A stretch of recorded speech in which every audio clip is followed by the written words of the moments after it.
Ya, Assalamualaikum warahmatullahi wabarakatuh. Selamat siang saudara, senang sekali saya Hazir Akbar kembali menjumpai Anda di Dialog Jambi Bicara untuk edisi Jumat 20 Juni 2025 dan semoga saudara selalu dalam keadaan sehat dan tetap menjaga semangat dan juga aktivitasnya. Dan memang ketika kita membahas tentang dialog kabar Jambi Bicara ini adalah dialog yang memberikan inspirasi kemudian insight juga bagaimana hal-hal terkait dengan salah satunya pembangunan yang tengah dilakukan di seluruh Indonesia, kemudian juga kolaborasi bahkan dan unsur-unsur terkait ini tengah fokus dari beberapa bidang juga untuk membangun Indonesia menjadi lebih baik. Salah satunya juga terkait salah satu kementerian yang baru saja dipisahkan, yang sebelumnya mungkin bergabung dengan salah satu kementerian dan akhirnya sudah punya kementerian sendiri, sudah punya fokus sendiri dan akhirnya ini juga memberikan dampak positif, salah satunya terkait dengan pembangunan ekonomi berbasis nasional dan juga daerah. Dan untuk membahas salah satu instansi ini adalah Kementerian dari Imigrasi dan juga Permasyarakatan Republik Indonesia. Saya sudah bersama dengan narasumber kita karena nanti kita akan membahas tentang bagaimana nih salah satunya adalah peran imigrasi dalam pembangunan ekonomi baik nasional dan juga daerah. Dan untuk membahas tema saya ataupun juga topik kita pada hari ini dan saya sudah ditemani dengan 3 narasumber yang begitu luar biasa pada siang hari ini menyempatkan waktunya untuk berdiskusi dan juga berdialog lebih lanjut untuk melihat bagaimana prospek nih pertumbuhan ekonomi yang khususnya mungkin ada di wilayah Provinsi Jambi dan nanti juga salah satunya di Kabupaten Kerinci seperti itu. Saya akan sapa terlebih dahulu. Yang pertama ini ada Bapak Wahyu Hidayat AMD IM SHMSI selaku Kepala Kantor Wilayah Ditjen Imigrasi Jambi. Ya, Selamat siang Pak.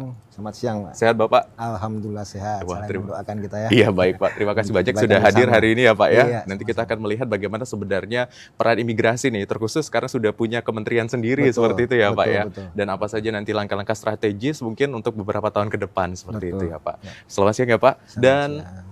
di sebelah Pak Wahyu atau Pak Kakanwil kita, ini juga ada Bapak Joni Rumagit SHMH selaku Kepala Penegakan Hukum dan Kepatuhan Internal. Selamat siang Bapak. Selamat siang Bapak, selamat siang pemirsa semua. Baik, sehat Bapak? Sehat, Alhamdulillah. Baik, nanti kita akan melihat sebenarnya bagaimana konteks dari penegakan hukum juga untuk bersama nih mengawasi. Karena ketika ada prospek pertumbuhan ekonomi tentu akan ada hal-hal yang harus juga diawasi terkait dengan penegakan hukum seperti itu ya Pak ya. Ya. Dan tidak kalah menarik ini juga kita kedatangan tamu yang cukup jauh karena memang nanti kita akan melihat salah satu wilayah yang memang pertumbuhan dan terkait dengan prospek ekonomi yang cukup menarik. Ini ada Bapak Purnomo AMD IMSH MAP selaku Kepala Kantor Imigrasi Kerinci. Ya, Selamat siang, Pak. Selamat siang. Sehat, Mas. Bapak? Alhamdulillah sehat selalu. Baik, jadi nanti kita akan melihat ya Pak, karena kalau kita melihat tentang imigrasi ini salah satu adalah penarik wisatawan gitu ya Pak ya. benar, Dan Kerinci benar ini adalah salah satu destinasi yang cukup erat kaitannya nanti menarik wisatawan asing bahkan penelitian lebih lanjut Iya, gitu ya Pak iya. ya. Dan mungkin kita membahas untuk di segmen awal ini adalah melihat bagaimana perubahan yang terjadi di pemerintahan dari presiden kita Pak Prabowo begitu dan apa saja sebenarnya dampak positif nih ketika memang imigrasi ini sudah punya kementerian sendiri Pak. Ya. Boleh dijelaskan Pak? Ya, jadi terima kasih. Ini saya ucapkan kepada TVRI sudah memfasilitasi kita dalam rangka mengenalkan kementerian kita yang baru yaitu Kementerian Imigrasi dan Pemasyarakatan.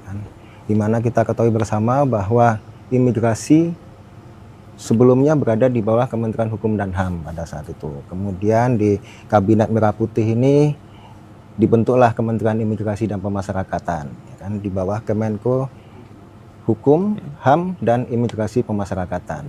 Untuk yang di wilayah pun ya kan saat ini juga terpecah menjadi 4, ya kan, yaitu kantor wilayah Kementerian Hukum, kantor wilayah Kementerian HAM, kantor wilayah Direktorat Jenderal Pemasyarakatan dan kantor wilayah Direktorat Jenderal Imigrasi. Tentunya dengan pembentukan ini diharapkan dalam pelaksanaan tugas dan fungsi keimigrasian akan lebih fokus. Baik, berarti ya mungkin sebelumnya akan mengurusi banyak sekali Betul. dimensi ukur seperti itu ya Betul, Pak ke betul. depannya, tapi ini sudah mulai fokus di satu titik ataupun juga pola perkembangan gitu ya Betul, Pak ya. betul. Baik, dan untuk saat ini apakah ada situasi atau strategi yang dikembangkan Pak untuk di kementerian ini sendiri Pak?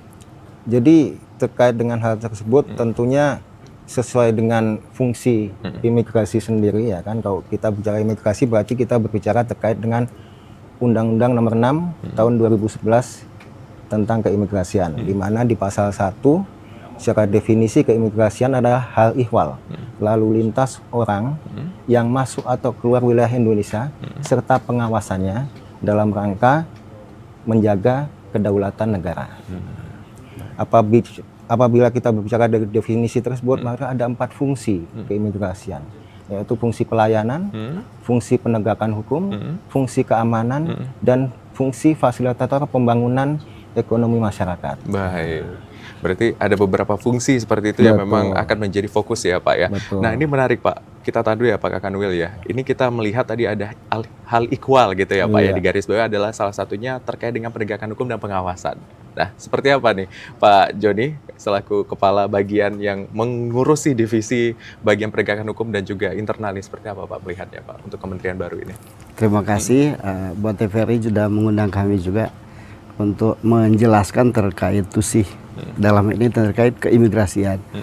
Kalau kita melihat pemerintah saat ini sudah membangun kepercayaan dan juga mendatangkan iklim wisata, kemudian investasi dalam rangka untuk kesejahteraan masyarakat. Dari sisi penegakan hukum, yang pertama dikedepankan terkait pelayanan. Jadi semua pelayanan itu dimudahkan, tapi dibarengi dengan apa? Pengawasan dan penegakan hukum. Jadi sudah disuruh masuk baru kita awasi. Karena kalau dia mau investasi tapi kurang benar-benar bermanfaat, repot. Karena imigrasi menganut prinsip selective policy. Orang yang bermanfaat boleh masuk dan berkegiatan di Indonesia. Kalau nggak membawa manfaat pasti kami tidak inginkan atau negara tidak inginkan, sehingga sesuai dengan Undang-Undang Nomor 6 Tahun 2011, kemudian juga ada Peraturan Menteri Imigrasi Pemasyarakatan Nomor 2 Tahun 2025 sudah dibentuk bagaimana tata cara pengawasan, kemudian bagaimana tata cara untuk penegakan hukum, baik itu secara administratif, tindakan administratif keimigrasian maupun terkait pidana keimigrasian. Itu sudah diatur semua. Jadi silakan di googling ya aturan regulasi supaya kalau mau mendatangkan orang harus kita selektif juga. Kemudian juga baru-baru ini mungkin ada beredar ya kabar bahwa di Jambi dan Tungkal ada isu-isu grup band dari Jerman datang, tapi karena visanya tidak sesuai maka kami larang. Kami berkoordinasi dengan Polri dan instansi terkait mengatakan bahwa boleh mendatangkan orang tapi harus sesuai. Kalau VOA, visa on arrival, datang untuk berkegiatan kan nggak boleh. Uruslah, kalau memang dia artis maka kami akan juga fasilitatif.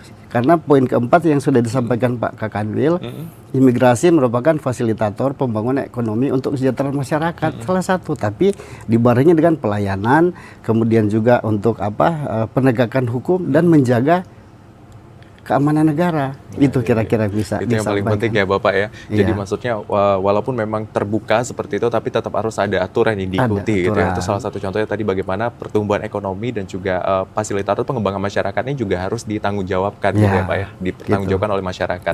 Nah ini kita ke Pak Kepala Wilayah nih seperti itu, dari Kerinci ya Pak ya, Pak Purnomo. Mohon izin Pak, ini kan tadi kita sudah melihat dan potensi poin keempat ini adalah salah satu implementatif nyata di Kabupaten Kerinci seperti itu ya Pak. Nah lantas seperti apa nih Pak perubahan kementerian ini akhirnya berdampak langsung di segmented paling jauh seperti itu di kabupaten wilayahnya Pak? Terima kasih atas kesempatannya. Jadi kami selaku unit pelaksana teknis keimigrasian di yang paling bawah, berarti kantor imigrasi Kerinci. Dalam hal ini yang pertama kita kan pasti kalau orang awam tahu imigrasi, tahunya adalah paspor. Padahal kan banyak di dalam itu. Ada paspor, mungkin ada perizinan izin tinggal, termasuk tadi penegakan hukum. Nah, dalam hal ini kalau kantor imigrasi Kerinci dalam tadi untuk mensupport ataupun dalam fasilitator pembangunan ekonomi, terkhusus kalau Kerinci ini kan terkenal dengan wisatanya. Nah, dalam hal ini tuh terkait dengan warga negara asing yang berwisata di Kerinci, kami pun pasti akan support dan kami pun pasti akan memberikan perlindungan kepada warga negara asing yang berwisata ke Kerinci, agar orang asing yang berwisata ke Kerinci itu bisa merasakan alam yang indah maupun pelayanan masyarakat yang pun pasti ramah-ramah, dan dari segi hukum pun juga mereka ketika berkunjung ke sini untuk wisata ataupun melaksanakan kegiatan penelitian, kita pastikan mereka sesuai dengan tadi yang disampaikan, sesuai dengan visanya. Kalau untuk wisata, visanya apa, untuk melakukan penelitian wisata visanya juga apa, itu sudah jelas. Dan kami pun juga pasti dalam memberikan pelayanan pun pasti menerapkan prinsip humanis. Karena gimana wisata itu bisa berkembang ketika dengan kami pun memberikan pelayanan tentu dengan senyum, salam, sapa, sopan santun pasti kami terapkan itu terkait dengan pelayanan dengan orang asing. Begitu juga dalam rangka memberikan pelayanan kepada masyarakat Kerinci, kami pun pasti akan melaksanakan 5S tadi itu, senyum, salam, sapa, sopan, santun. Kita memberikan pelayanan terhadap pemohon paspor yang dari Kerinci ataupun dari sekitarnya, agar masyarakat pun juga merasakan kehadiran kami, kehadiran kantor imigrasi Kerinci ini di wilayah Kerinci dan sekitarnya ini benar-benar memberikan dampak yang sangat bagus dan sangat terasa langsung pada masyarakat. Wah, luar biasa. Jadi memang sisi humanisnya tetap menjadi salah satu poin penting ketika dalam pelayanan seperti itu ya Pak ya. Dan ini sebagai tadi ya Bapak sudah sampaikan juga implementasinya gitu ya. Pelaksana yang memang langsung menyentuh masyarakat di bagian pelosok salah satunya kabupaten gitu ya Pak ya. Nah kita mungkin ke Pak Kakan Willy Pak. Tadi kan kita membahas tema kita secara besar adalah bagaimana peran imigrasi dalam membantu pertumbuhan ekonomi berbasis mungkin daerah atau nasional. Seperti apa sebenarnya kalau kita melihat Pak? Sebetulnya kan sudah saya sebutkan di awal tadi ya, terkait dengan fungsi imigrasi, yaitu yang pertama itu pelayanan. Dalam rangka pelayanan ini sendiri kan kita memberikan pelayanan baik pada warga negara Indonesia dalam rangka penerbitan paspor maupun pelayanan bagi warga negara asing, yaitu dalam rangka penerbitan visa, izin tinggal ya kan. Otomatis terkait dengan pemberian kebijakan atau strategi dalam rangka pembangunan ekonomi ini, kita juga memberikan visa kepada para investor asing, ya kan, yang akan melakukan investasi di Indonesia, dan itu melalui Golden Visa, kebijakan Golden Visa yang sudah dikembangkan oleh Direktorat Jenderal Imigrasi di tahun lalu, tahun 2024. Ya. Ini betul-betul sangat dirasakan kemudahannya bagi para investor yang sebelumnya mungkin masa izin tinggal mereka di sini hanya sekitar 1-2 tahun, di kebijakan Golden Visa ini diberikan sampai dengan 5 tahun, 10 tahun. Otomatis hal tersebut akan menarik nih para investor untuk datang ke Indonesia untuk berinvestasi di sini, sehingga perekonomian Indonesia juga berkembang. Dan apabila perekonomian di kita pada saat para investor ini mungkin membuat suatu perusahaan di sini ya kan, membangun perusahaan di sini, otomatis akan memberdayakan siapa? Penduduk lokal juga. Karena mereka membutuhkan tenaga-tenaga lokal untuk bekerja di perusahaan tersebut juga kan. Nah, otomatis hal ini tentunya dapat mensejahterakan juga masyarakat Indonesia juga pada umumnya. Baik, berarti ini salah satunya mobilitas tenaga kerja internasional ya Pak ya, tidak hanya mungkin dari luar ke Indonesia, bahkan dari Indonesia juga bisa bekerja atau berkarir di luar seperti itu ya Pak ya. Memberikan suatu kesempatan kan gitu. Jadi otomatis bukan hanya, otomatis mereka investor-investor ini kan perusahaan-perusahaan besar juga di dunia kan. Nah, otomatis apabila mereka melihat nih suatu potensi bagi para warga negara Indonesia punya skill tinggi, tidak menutup kemungkinan juga mereka akan mengirimkan untuk melakukan suatu pekerjaan di perusahaan di luar negeri juga kan. Jadi kesempatan itu selalu ada lah. Baik, jadi ini difasilitasi sebaik mungkin ya Pak sama migrasi ya. Nah, kalau terkait dengan bagaimana memberikan kesempatan, kemudian juga tenaga kerja internasional, kemudian juga bagaimana kepastian hukum, kembali lagi bahwasanya investor akan melakukan investasi ke suatu wilayah ini kalau ada kepastian hukum yang jelas, seperti itu ya Pak ya. Nah, ini seperti apa migrasi menjamin hal ini Pak? Luar biasa, pertanyaan yang sangat bagus ini buat pemirsa juga perlu ketahui, di mana-mana suatu negara itu ada kepastian hukum, pasti investor akan banyak. Karena pernah dulu kita ketahui mungkin di Batam, karena sering ada unjuk rasa terkait UMR, UMP, UMK, maka mereka pindahin ke luar. Nah itu kan karena di sana ada kepastian hukum. Begitu juga dengan pemerintah sekarang, Pak Prabowo malah membentuk itu tim untuk memberantas yang maaf ya, preman-preman atau oknum yang menghalangi investasi. Kan ada tim itu. Nah, justru itu kami sangat bersyukur karena ada kepastian hukum.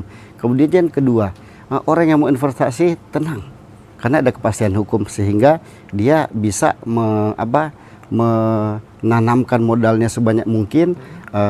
Seperti yang dijelaskan Pak Kakanwil, akan ada efek domino baik dari perekonomian, kemudian juga pedagang asongan, kemudian juga yang lain-lain, itu akan ada efek domino dari investasi dan juga menambah lapangan kerja di daerah wilayah sekitar, sehingga kita perlu ketahui bahwa kearifan lokal itu sangat penting. Mau nggak mau kan, kalau mau ada unjuk rasa, keluarga kita di situ loh, masa kita mau buat rusuh di tempat kita sendiri, nanti investasi mereka akan mereka tarik, banyak keluarga kita yang nganggur. Jadi ada kepastian hukum, tapi juga harus ada kearifan lokal. Jadi masyarakat sekitar ya sudah diambil. Kemudian harus ada transfer knowledge. Jadi ahli itu harus mentransfer bagaimana aturan undang-undang, supaya di saat perusahaan udah jalan, tenaga asing tidak banyak lagi, tapi udah orang-orang lokal yang sudah tertransfer knowledge-nya. Kemudian juga perlu saya sampaikan di sini terkait penegakan hukum.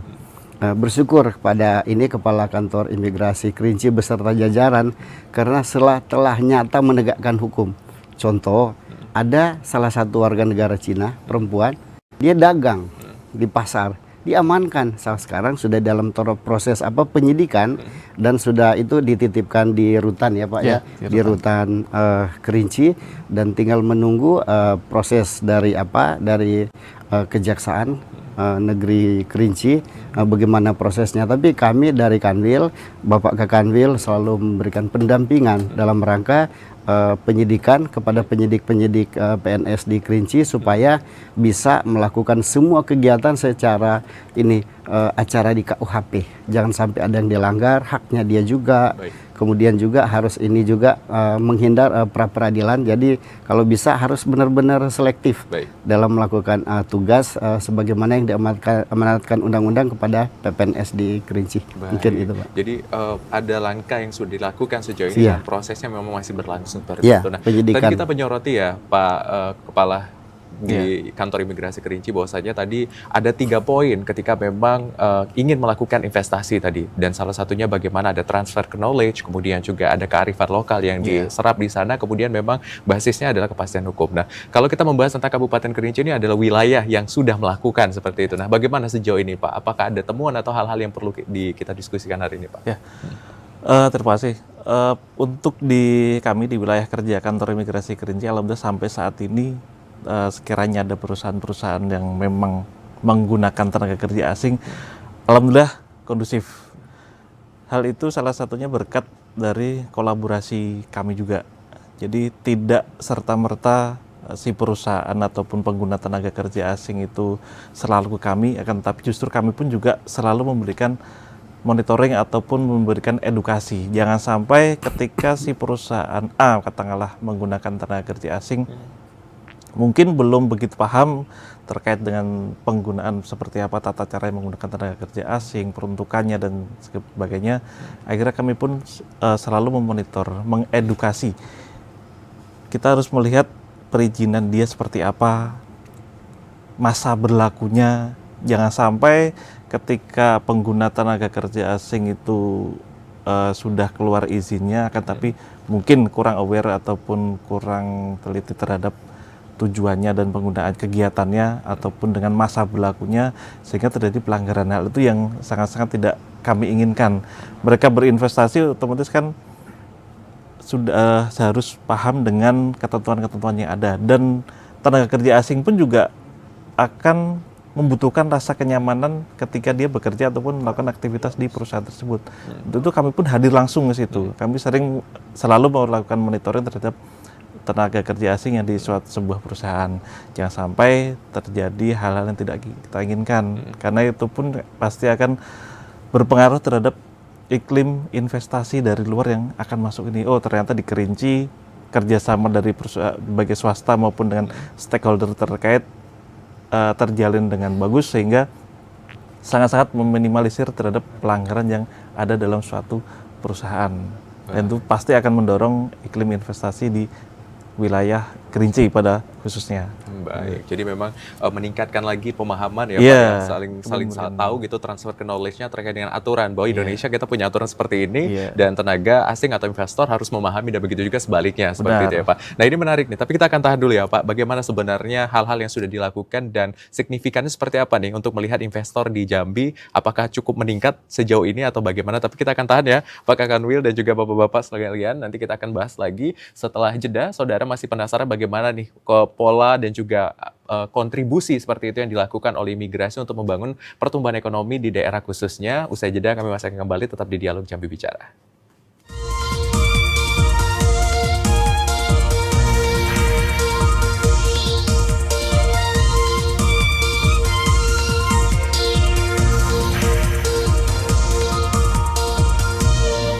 Ya, terima kasih saudara Anda masih setia menyaksikan kami di Dialog Jambi Bicara dan pembahasan kita masih terkait dengan peran imigrasi, terkait dengan pertumbuhan ekonomi, terkhususnya di Provinsi Jambi.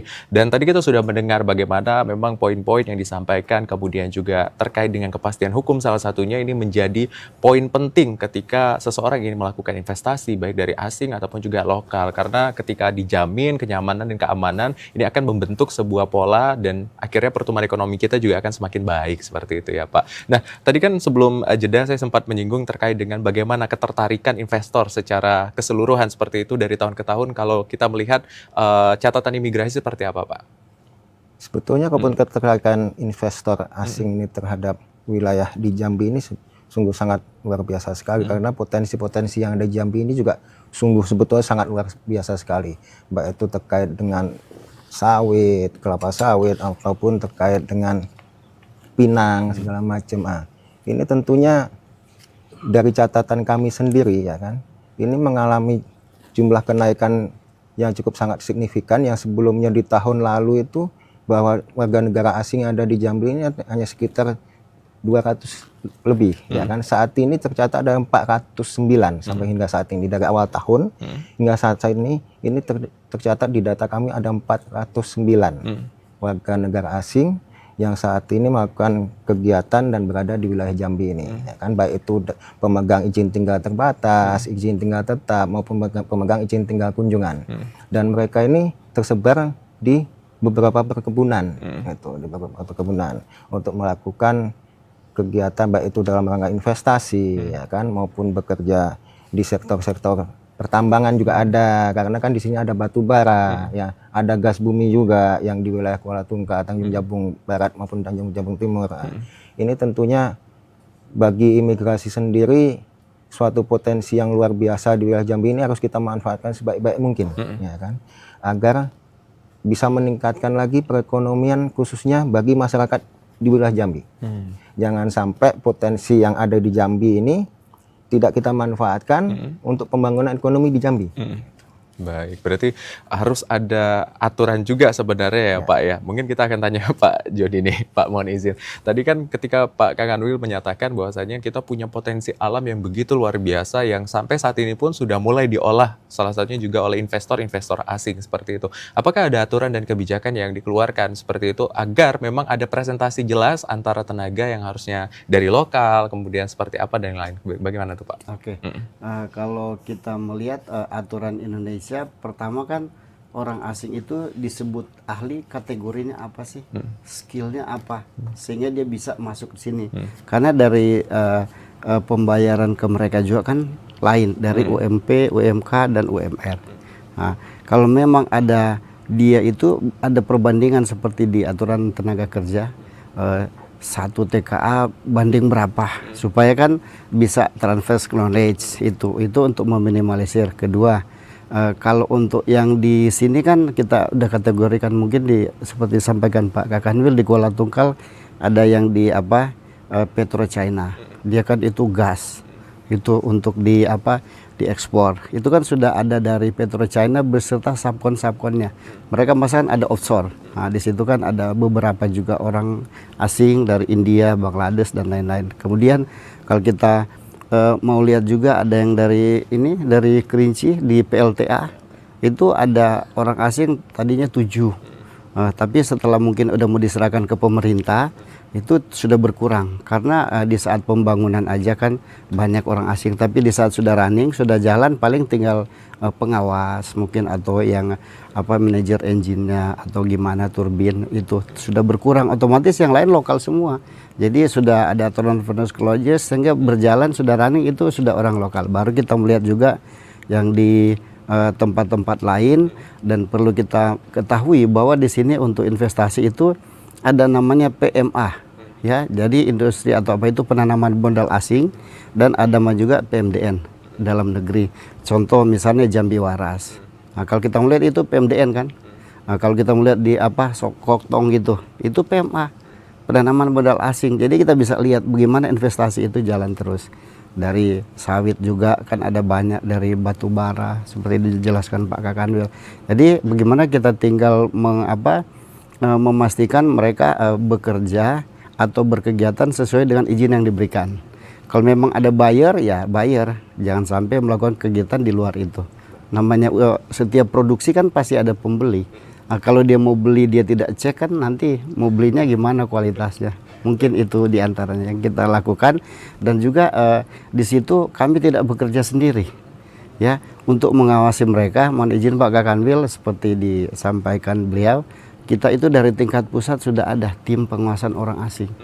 Ya, kalau yang di pusat diketuai oleh Pak Menteri, kalau memang di Kanwil ya Bapak Kakanwil ketuanya.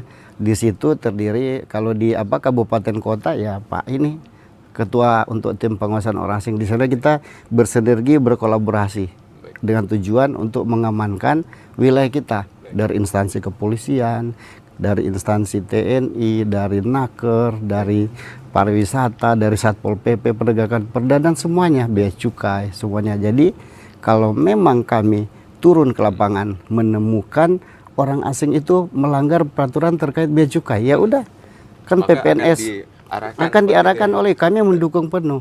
Karena kalau di imigrasi terkait pidana keimigrasian atau administrasi keimigrasian, karena di imigrasi menganut itu tuh les spesialis, dorogat lex general, hukum khusus mengalahkan hukum umum. Tapi kalau dia pidana umum ya polisi, dia untuk pidana terkait narkoba ya BNN, dan ada dir narkoba. Itu mungkin sekilas yang bisa kami sampaikan. Akan ada kolaborasi yang holistik seperti itu ya Pak, secara menyeluruh ya, tidak hanya satu imigrasi saja, tetapi memang akan ada melibatkan unsur lain untuk penegakan tertentu. Bukan cuma kolaborasi, sinergitas. Bagaimana kita bahu-membahu untuk menjalankan akan undang-undang yang diberikan kewenangan kepada masing-masing institusi, sehingga kondusivitasnya terjalan. Mungkin. Wah, luar biasa ya Pak ya. Nah, kalau tadi kita sudah melihat ya Pak, begitu banyak penegakan, kemudian juga hal-hal yang sudah dilakukan. Karena tadi sudah di awal Pak Kepala juga udah menyinggung nih bahwa Kabupaten Kerinci ini kan secara keunggulannya adalah kekayaan alam wisata seperti itu ya Pak ya. Untuk tingkat kehadiran wisatawan yang masuk dan ditangani langsung oleh migrasi seperti apa sih tiap tahun di wilayah Kabupaten Kerinci Pak? Ya, alhamdulillah dari tahun ke tahun kunjungan wisata, terutama khususnya warga negara asing di Kabupaten Kerinci khususnya itu mengalami kenaikan. Dan itu juga pasti berkat kerjasama yang kuat. Ya, tadi disampaikan oleh Pak Kabid, dari kolaborasi bersinergitas dalam bentuk wadah Timpora yang selalu kami laksanakan secara aktif. Dari tahun ke tahun mengalami peningkatan, tentu saja tidak terlepas dari peran serta dari anggota Timpora juga, terutama dari pemerintah daerah yang selalu membuat ataupun mengemas wisata itu lebih menarik lagi. Dan progresnya alhamdulillah di Kabupaten Kerinci itu tempat wisata tuh makin lama makin bagus, dan itu pasti akan menarik dari wisatawan yang terutama yang dari luar negeri untuk masuk. Dan kami pun juga akan terus mengglorifikasi atau terus memberikan informasi-informasi melalui medsos kami terkait bagaimana orang itu akan masuk ke Indonesia menggunakan visa apa. Kalau untuk wisata tentunya udah ada visa khusus juga untuk wisata ataupun dengan kegiatan yang lainnya. Dan tidak lupa juga seperti tadi disampaikan di awal, ketika kami pun mensupport dari segi wisata pun juga akan 5S tadi, senyum, salam, sapa, sopan santun itu juga. Dan tak lupa juga kami juga selalu berkoordinasi ataupun berkolaborasi dengan pemilik penginapan hotel ataupun pemilik penginapan. Kami ada aplikasi Apoa, yaitu aplikasi tersebut untuk melaporkan orang asing yang menginap di hotel ataupun tempat penginapan ataupun homestay ataupun kos yang ada di wilayah Kerinci. Mereka akan selalu melaporkan setiap orang asing yang menginap di situ dalam aplikasi tersebut. Dan aplikasi itu kami buka, kami olah oleh admin kami, dan alhamdulillah semakin meningkat dari tahun-tahun sebelumnya sampai sekarang sudah selalu mengalami kenaikan. Itulah salah satu bentuk support kami untuk mendukung pariwisata di wilayah kami, khususnya di wilayah Kerinci. Kalaupun meningkat wisatawan, otomatis kami pun juga akan lebih gencar lagi dalam memberikan edukasi lagi ataupun selalu terjun ke lapangan ketika manakala ada orang asing yang mengalami kesulitan atau hal-hal yang mereka belum paham ataupun ingin melakukan perpanjangan izin tinggal, ataupun kami pun pasti akan memberikan edukasi terhadap orang asing ataupun ke tempat penginapan tersebut. Baik, jadi begitu banyak hal-hal yang sudah disiapkan juga. Harapannya memang ini jadi salah satu jembatan positif untuk pemerintah mengembangkan destinasi wisata baru, bahkan yang bisa menarik lagi, mengglorifikasi tadi ya Pak ya, hal-hal yang lain. Nah, ini kan kita melihat Pak Kakanwil, bahwasanya begitu banyak sudah langkah-langkah strategis yang dilakukan. Nah, bagaimana nih perubahan dan transformasi, reformasi birokrasi yang dilakukan untuk mempermudah pelayanan seperti itu, dan kan sekarang sudah begitu banyak melibatkan teknologi seperti itu. Biasanya mungkin orang-orang harus mengurus paspor misalnya dengan waktu yang cukup panjang gitu. Ini seperti apa nih Pak perubahan yang dilakukan saat ini Pak?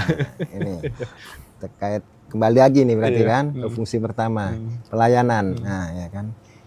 Tapi otomatis terkait dengan penggunaan teknologi ini bukan hanya terkait dengan fungsi pelayanan aja, tapi di fungsi penegakan hukum pun kita juga menggunakan teknologi kita tadi kan. Seperti disampaikan oleh Pak Kakan Kerinci tadi, ada aplikasi pelaporan orang asing APOA ya, yang harus dilaksanakan oleh pemilik penginapan, yaitu baik hotel atau mungkin homestay. Nah, itu memiliki kewajiban untuk melaporkan keberadaan orang asing apabila menginap di tempatnya. Nah, kembali lagi nih ke pertanyaan ya kan. Jadi terkait dengan penggunaan teknologi ini dalam rangka layanan penerbitan paspor pun ya kan, Direktorat Jenderal Imigrasi juga sudah mengembangkan yaitu aplikasi M-Paspor.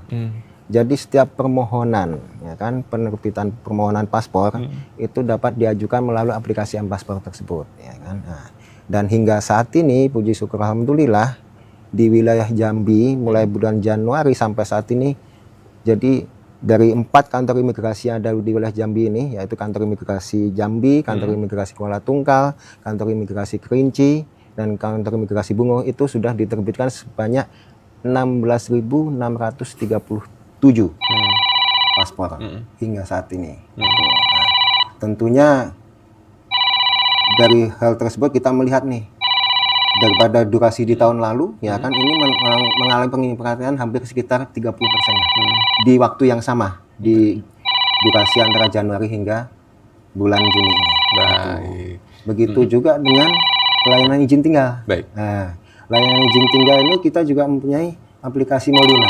Baik. Gitu. Kita tahan dulu ya Pak, Ya. sepertinya ada penelpon dari masyarakat di Provinsi Jambi. Kita akan angkat terlebih dahulu. Halo, selamat siang. Halo. Selamat siang juga Bung Hidayat Akbar. Baik. Salam sehat untuk kita semua. Baik. Ini kalau dari suaranya sepertinya Pak Yudi di Telalai. Silakan Pak. Ya, Baik. terima kasih. So pasti. Baik, karena memang saya lihat timelinenya agak sedikit panjang, sehingga saya harapkan tidak begitu lama saya memberikan tanggapan. Baik, yang saya hormati Bapak narasumber yang berada di studio TVRI Jambi, TVRI punya kita yang harus kita penuhi terus ruang itu untuk memberikan edukasi kepada masyarakat. Baik, persoalan nomenklatur ya jelas bahwasanya tuntutannya dia sudah lex spesialis ya, imigrasi dan pemasyarakatan. Jadi sudah tidak ada lagi alasan. Yang menjadi pertanyaan adalah apa sebenarnya, ya salah satu aja, nggak usah banyak, pendorong ekonomi itu sendiri. Mungkin penjelasan prioritas programnya. Nah, berkaitan dengan pelayanan, sampai sejauh mana sistem pelayanan saat ini di imigrasi dan pemasyarakatan itu. Baik.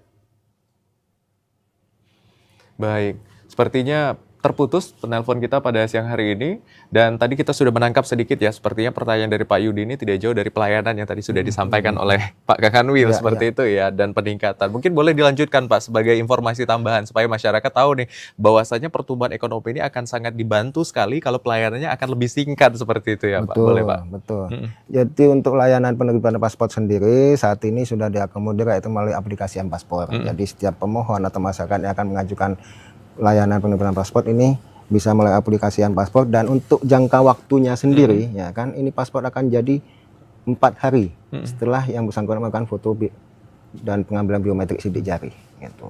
Jadi lebih cepat. Dan kami pun juga ada layanan percepatan 1 hari jadi untuk penerbitan paspor itu sendiri gitu. Begitu juga di layanan untuk izin tinggal bagi warga negara asing. Kami juga sudah mengembangkan yaitu aplikasi Molina, ya kan, modul aplikasi untuk warga negara asing ya. Dan ini baik itu dalam rangka untuk perpanjangan izin tinggal kunjungan, baik itu dalam rangka perpanjangan izin tinggal terbatas maupun perpanjangan izin tinggal tetap gitu. Jadi baik dari sisi layanan maupun di sisi penegakan hukum kita sudah memanfaatkan teknologi yang ada saat ini. Baik, jadi memang karena sudah eranya seperti itu ya Pak ya, dan juga mempermudah. Karena kalau misalnya sebelum-sebelumnya kan ketika mengurus harus di wilayah yang sama seperti ya Pak ya. Sekarang sudah bisa di mana saja ya Pak. Dan saat ini untuk permohonan paspor sendiri itu bisa dilakukan di mana saja, di kantor imigrasi mana saja, ya kan. Kalau dulu KTP Jambi harus bikin paspor di imigrasi Jambi, sekarang tidak. KTP Jakarta pun bisa bikin paspor di imigrasi Jambi juga. Begitu juga dengan sebaliknya.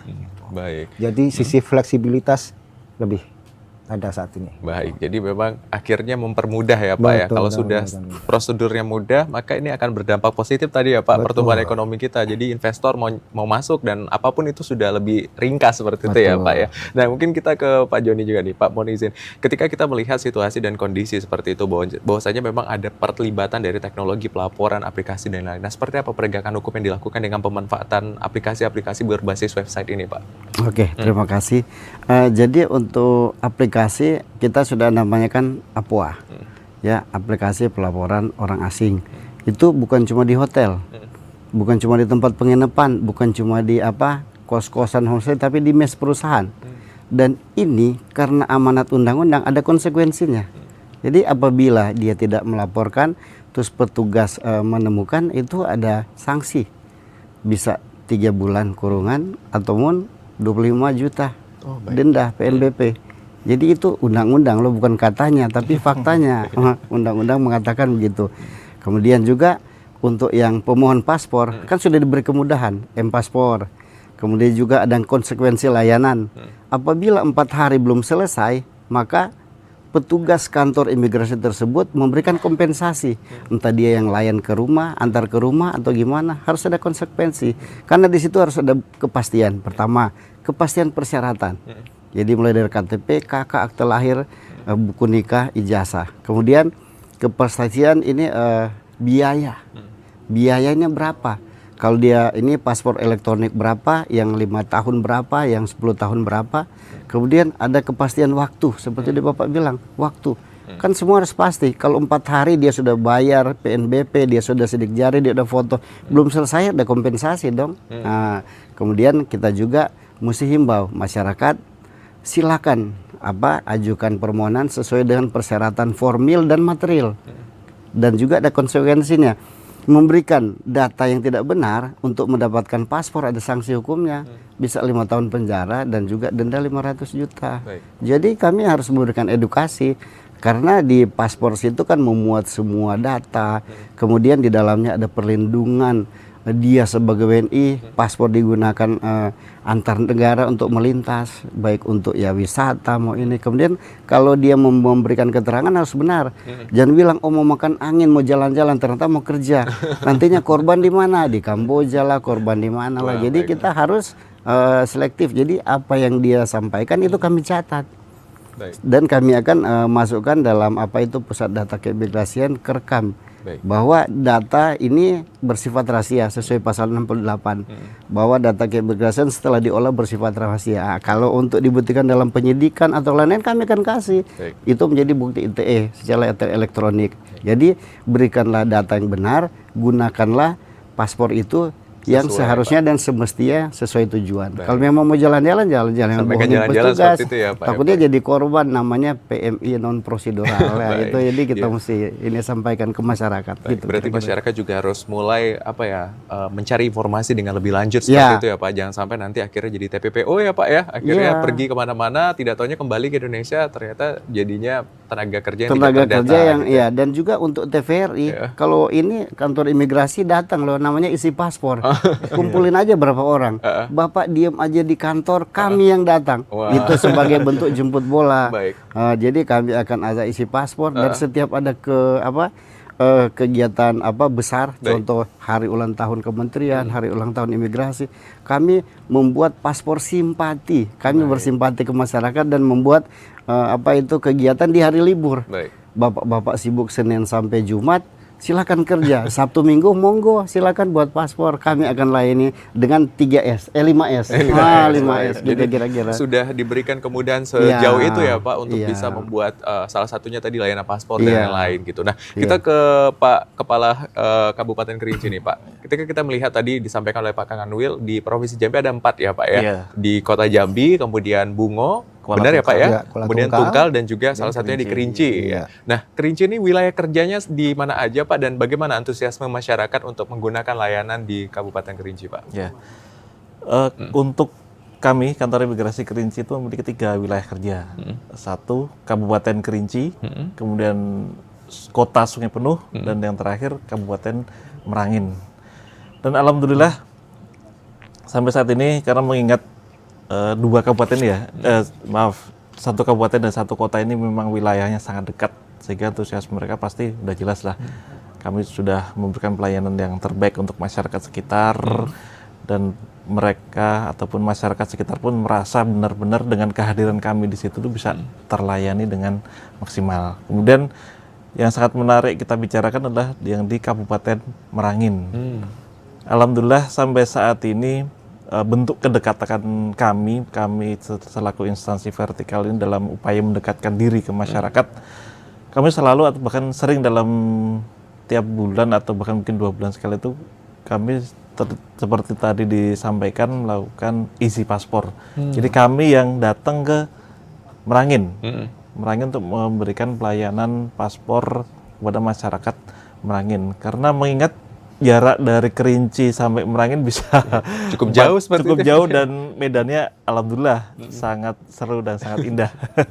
Akhirnya kami pun juga saya selaku kepala kantor mengutus anggota untuk memberikan pelayanan di Kabupaten Merangin. Biasanya kita udah ada kerjasama ataupun ada permohonan dari mungkin ada dari instansi atau mungkin dari biro perjalanan atau biro umroh yang Merangin ini sangat banyak warganya yang akan melaksanakan umroh. Mereka mau mengajukan permohonan ke kami, dan permohonan kami pun cukup dengan surat saja dan bisa di WA, tidak harus dari Merangin datang ke kami untuk mengajukan permohonan, cukup di WA. Kami nanti teknisnya janji harinya, hari dan Ketemunya kapan waktunya, gitu ya, Pak, ya? waktu dan tempatnya. Akhirnya kami pun juga datang ke sana untuk memberikan pelayanan sesuai dengan dari permohonan dari instansi ataupun dari pihak biro, biasanya biro travel perjalanan umrah itu. Dan alhamdulillah masyarakat dengan kehadiran kami langsung terjun ke sana merasakan dampaknya dan sangat puas dengan pelayanan kami. Tidak perlu jauh-jauh ke Kerinci ataupun ke tadi sampaikan Pak Kanwil bisa membuat di mana saja seperti di Bungo ataupun di Jambi, ya kan, tapi mereka tadi sampaikan Pak Kanwil, kami yang datang sana. Dijemput ya Kalian di bahkan situ ya, Pak? saja, kami yang nyamperin kalian. Baik, jadi memang Alhamdulillah masyarakat sangat puas dengan pelayanan kami yang baik, berarti memang sudah di skema sedemikian rupa untuk mempermudah kembali Iya, lagi ya benar. Pak ya, karena memang ketika semuanya dipermudah, sesuatunya akan mudah juga untuk salah satunya dampak ekonominya seperti Iya, itu ya betul, Pak ya. Kita akan tahan dulu Pak Kanwil, kemudian Bapak-Bapak, kita akan jeda terlebih dahulu, nanti kita akan masuk lagi karena memang tadi ada garis bahwa ada instansi vertikal ini seperti apa kolaborasinya dengan pemerintah daerah, kemudian bagaimana langkah lebih lanjutnya untuk membangun Provinsi Jambi khususnya ya Pak. Kita usai jeda, kami masih akan kembali tetap dialog Jambi Bicara.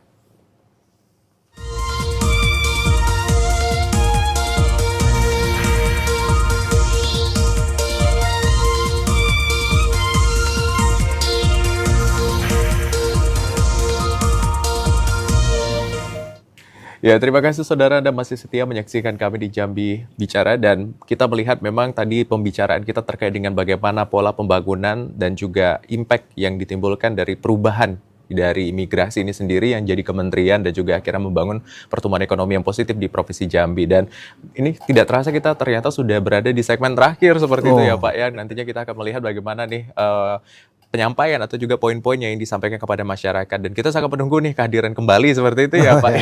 Mungkin boleh Pak Kakanwil apa nih yang ingin disampaikan kepada masyarakat, mungkin pemangku kebijakan ataupun pemerintah daerah yang akhirnya juga bisa membangun Provinsi Jambi menjadi lebih baik Pak. Oke, baik, terima kasih. Tadi sebelum jeda udah disampaikan, jadi kolaborasi kami dengan pemerintah daerah otomatis dalam hal ini yaitu di mana di kantor-kantor imigrasi tersebut kami mendorong ya kan untuk hadir di pelayanan publik yang dikelola oleh pemerintah daerah setempat gitu. Seperti halnya saat ini di Jambi, di kota Jambi sendiri, saat ini sedang kita jajakin juga, sedang berproses antara kantor imigrasi Jambi dengan pemerintah kota Jambi, di mana layanan keimigrasian akan hadir di mall pelayanan publiknya. Gitu. Nah, salah satunya itu dalam rangka untuk lebih mendekatkan kepada masyarakat terkait dengan layanan keimigrasian. Baik. Kepada masyarakat mungkin Pak, secara umum seperti apa nih harus Tentunya melibatkan kepada seluruh masyarakat, kami dari imigrasi sangat membutuhkan dukungan, ya kan, membutuhkan dukungan dari seluruh masyarakat dalam rangka pelaksanaan tugas dan fungsi keimigrasian, baik itu mungkin di bidang pelayanan maupun di bidang penegakan hukum keimigrasian, ya kan. Jadi kalau sebelumnya mungkin masyarakat tahunya imigrasi ini hanya kalau kantor imigrasi bikin paspor aja nih. Ternyata pada saat kita kupas, ternyata banyak juga, ya kan. Hampir di segala lini ternyata keimigrasian itu masuk gitu. Jadi kami sangat membutuhkan dukungan dari seluruh masyarakat Jambi sehingga pelaksanaan tugas dan fungsi keimigrasian di wilayah Jambi ini bisa berjalan dengan lancar dan tentunya kondusif gitu. Itu yang kita harapkan bersama. Baik, berarti masyarakat juga bisa menyumbangkan informasi ataupun hal-hal lainnya kepada Bapak dan juga kantor seperti itu untuk membantu peningkatan ekonomi di daerah gitu ya Pak. Baik Pak, terima kasih banyak Pak. Mungkin Pak Jody, seperti apa nih yang ingin disampaikan kepada masyarakat terkait dengan penegakan hukum dan juga hal-hal lainnya terkait pengamanan dan lain-lain Pak? Oke, pertama untuk penjamin kami harus sampaikan bahwa ingat konsekuensi terkait apa yang dijaminnya apabila mendatangkan orang lain, karena di situ sponsor atau penjamin bertanggung jawab terhadap orang asing yang mau didatangkan selama dia berada sampai kepulangannya ke negara asalnya, supaya menghindari hal-hal yang tidak diinginkan, dalam hal ini sanksi hukum. Itu kepada baru untuk yang pemohon paspor, bijaklah dalam mengurus paspor, memberikan data yang benar supaya tidak ada konsekuensi hukum, dan untuk penggunaannya harus sesuai dengan peruntukan yang ditujukan awal. Jangan sampai menjadi korban TPPM dan TPPO. Hukum di sini kami akan tegakkan dengan berkoordinasi dan berkolaborasi dengan semua stakeholder yang terkait di Timpora dan yang lainnya. Terima kasih. Terima kasih banyak Bapak. Dan terakhir Pak, mungkin untuk himbauan kepada masyarakat khususnya di Kabupaten Kerinci Pak, dan hal-hal lainnya mungkin boleh Pak, silahkan. Terima kasih. Dalam kesempatan ini untuk himbauan kepada masyarakat Kerinci, karena kami selaku abdi masyarakat akan memberikan pelayanan yang optimal atau bahkan yang maksimal untuk pelayanan di kantor imigrasi kelas 2 non TPI Kerinci. Jadi kepada masyarakat yang akan membutuhkan pelayanan kami, seperti tadi sudah disampaikan oleh Pak Kabid, berikan data yang sebenar-benarnya. Dan perlu kami garis bawahi, ketika kami memberikan pelayanan itu pasti tidak terlepas dari pengawasan dan penegakan hukum. Jadi di balik pemberian pelayanan di situ pun juga kami pun juga melakukan fungsi pengawasan dan penegakan hukum. Jadi ketika ada hal-hal kekurangan ketika kami memberikan pelayanan, jadi mohon untuk rekan-rekan ataupun dari warga masyarakat yang membutuhkan pelayanan kami ada kekurangan, tolong dilengkapi. Itu semua adalah bentuk kami memberikan perlindungan terhadap warga negara Indonesia. Bukan berarti kami mempersulit, tapi ini dalam rangka untuk memberikan perlindungan terhadap warga negara Indonesia. gitu. Baik, terima kasih banyak Pak Kepala Kantor Kabupaten Kerinci yang sudah hadir pada hari ini menyempatkan waktunya. Semoga kita bisa kembali berdialog dan berbincang ya Bapak ya. Amin, iya. Pak Kakanwil, terima kasih Iya, banyak Pak sama-sama, Kakanwil, terima kemudian kasih. juga Pak Kepala Bagian Hukum yang Terima sudah kasih, ya. bercerita banyak juga Iya. pada kita hari ini, dan semoga apapun informasi yang tadi kita sudah sampaikan dan hal-hal lainnya yang kita diskusikan pada hari ini bisa memberikan insight dan juga bagaimana gambaran kolaborasi yang dilakukan. Yang perlu kita garis bawahi adalah bagaimana kolaborasi dan sinergi, tidak hanya dari instansi vertikal yang hadir pada hari ini, tetapi seluruh aspek lini masyarakat dan juga pemangku kepentingan dia juga berperan penting dalam membuat suatu gerakan untuk membuat pembangunan yang berdampak terhadap pertumbuhan ekonomi yang secara positif. Saya Hazard Akbar, mewakili kerabat kerja yang bertugas, pamit undur diri. Wassalamualaikum warahmatullahi wabarakatuh dan sampai jumpa.